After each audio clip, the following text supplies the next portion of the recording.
we are again at the Abel Colley Tavern and Museum, featured by the Fayette County Historical Society. We have Frank Kurtic, sorry, with us today, and he's going to be talking about David Gilmore Blythe. Frank? Okay, thank you, Mary. Well, it's great to be here, and the Historical Society is very important to me. I was here when the museum was new, and along with Mick Gallus gave a talk about David Blythe at the time that Mick brought back the portraits of William Searwright and his wife. It was an epic journey. Portraits that were done here in Fayette County ended up all the way to the west coast of California, and Mick, who he missed to this day, was able to bring them back here. So it's nice, and it's totally appropriate that the Historical Society has a collection of David Blythe paintings, portraits. I mean, these aren't representative of his whole work, but portraits for many artists even today were the bread and butter of his work. I mean, Blythe is more famous for his what are known as genre paintings, scenes of everyday life that are in the Carnegie Museum of Art. And indeed, Blythe's paintings are in collections across the country, all the way from the Metropolitan Museum in New York to the Huntington Museum in California, the West Coast. So yes, a celebrated artist lived in Fayette County in the 1800s, nationally known, internationally known actually, and even though some people who live here might not know the name David Blythe, he is celebrated today. And its national and international fame came late. And Blythe is mostly associated with Pittsburgh, where he lived and worked for a long time, and had his main gallery, J.J. Gillespie, where his work was sold. But for a brief time of his life, he lived and worked in Uniontown. He was born in what's now East Liverpool, Ohio, then known as Fosterstown in 1815, was apprenticed to a woodcarver in Pittsburgh, Joseph Woodwell, a furniture maker. Blythe did woodcarving work, was in the Navy, came back to East Liverpool and really embarked on being a full-time painter, making his living by being a painter. How he ended up in Uniontown, well, it's a matter of love. Somehow along the line he met Julia Keffer, an old National Road family. I believe the family lived in Washington, PA for a while on the National Road, and later settled in Uniontown.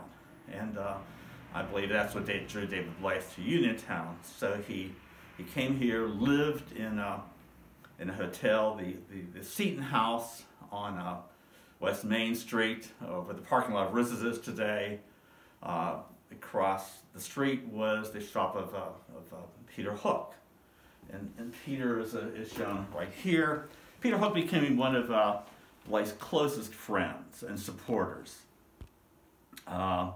In fact, Blythe had a studio in Peter's store there.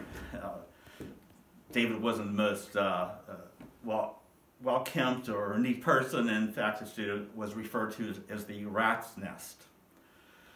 David lived in the Seton House for a while, then moved diagonally across the street to the parking lot next to the Chamber of Commerce, which I think was the Eagle Hotel. And then the last place he lived in Uniontown was the National Hotel, right across Fayette Street from Trinity Presbyterian, where the new Somerset Bank is today. That's an important building because, it's an important site because that's where he and Julia lived as a husband and wife until her sad death in 1849, I believe, from cholera. While he was living here, David did portraits, such as are seen here in the Fayette County Historical Society Museum here.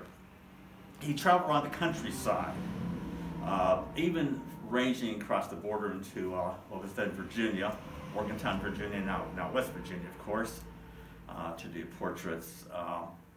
And it's thought that he did do some of his famous genre paintings here, but he didn't only do paintings while he was in Uniontown. He also did wood carving, and most notably the statue of Lafayette for the Fayette County Courthouse.